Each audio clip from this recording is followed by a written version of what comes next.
వరకు కూడా వింటూనే ఉన్నారు. మరి చిన్నపిల్లలు ఎంతో చక్కగా దేవుని మాటలు వివరించారు.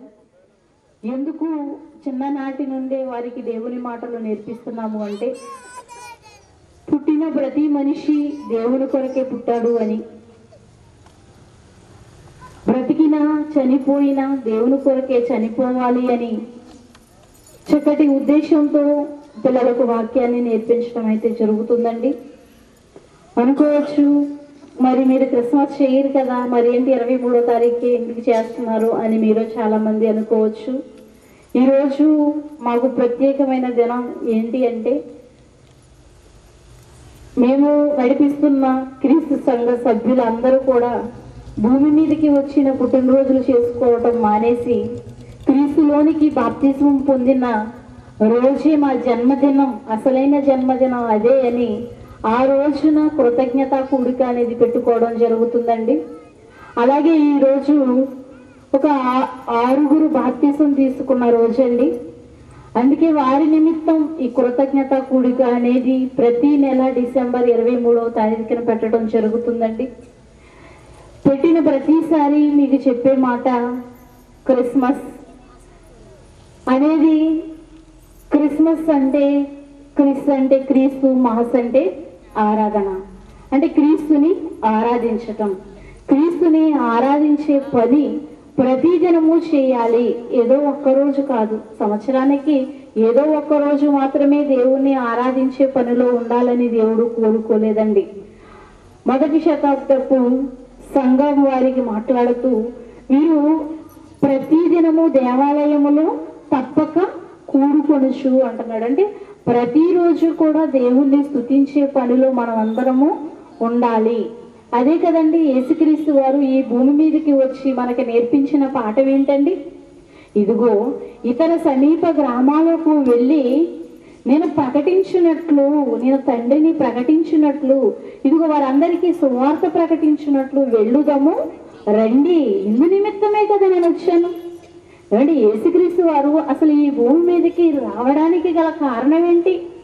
సువార్తను ప్రకటించడానికి నేను వచ్చాను అంటున్నాడే. మరి మనం ఏం చేస్తున్నాం? మనం కూడా సువార్తను ప్రకటిస్తున్నామా? ప్రతిరోజు ప్రతిదినము దేవాలయములో యేసుక్రీస్తు వారు బోధించినట్లుగా మనం చూస్తాం. మరి మనము దేవుని కొరకు బోధించగలుగుతున్నామా? దేవుని కొరకు మనం బ్రతకగలుగుతున్నామా? బ్రతకాలేనండి. ప్రతి నెల సెమినార్స్ పెట్టి ఎందుకు ఇంత ప్రయాసపడుతున్నాము అంటే, దేవుని మాటలు కనీసం ఒక్కరికైనా వినిపించాలి అనే ఆశతో అండి. మరి ఎంతమంది వచ్చారైతే నాకైతే తెలియదు, కానీ చిన్నపిల్లలందరూ కూడా చక్కటి చక్కటి మాటలు వినిపించారండి. మరి తండ్రి కుమార పరిశుద్ధాత్మ అనే సాంగు ఎందుకు వారి చేత యాక్షన్ చేసి వినిపించాల్సి వచ్చింది అంటే, ఈరోజు యావత్ ప్రపంచం అంతా కూడా తండ్రి కుమార పరిశుద్ధాత్మ ముగ్గురు కూడా ఒక్కరే అనే బోధలో ప్రపంచం మునిగిపోయిందండి.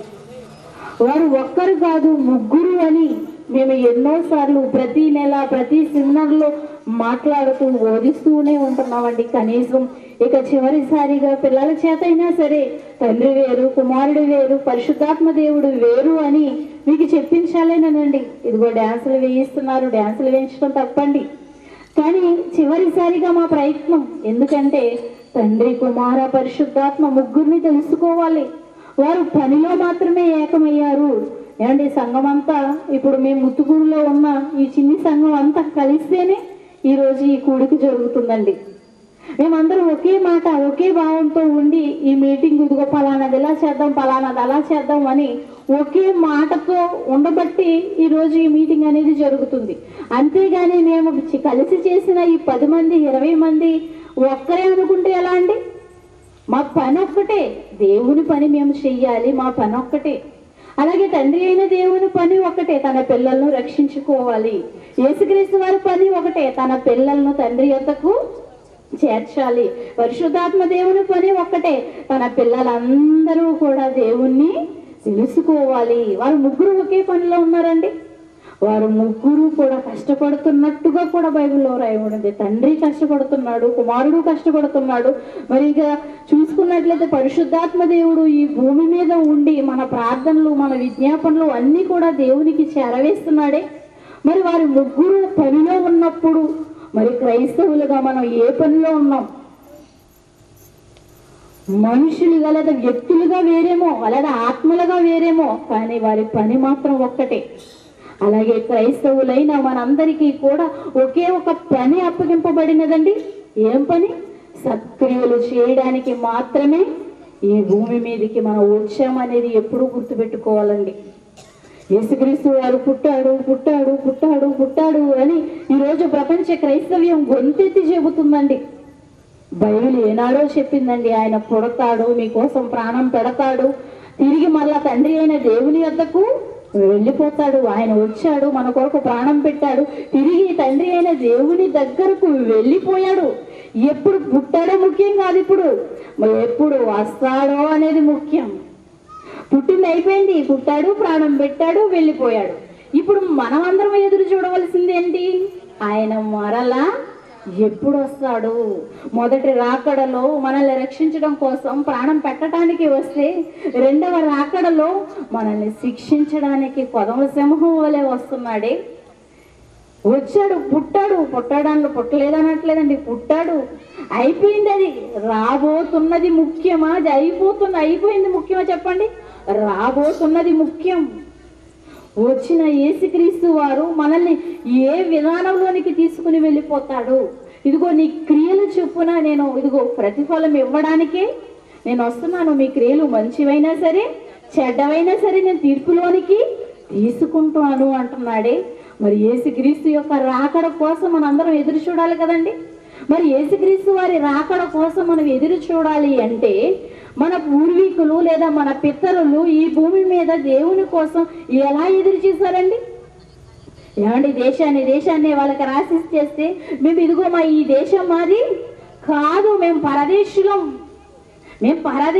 ఈ దేశం మాది కాదు, మేము పరదేశులము, యాత్రికులమై ఉన్నాము అని వారు దేవుని కోసం బ్రతికారే.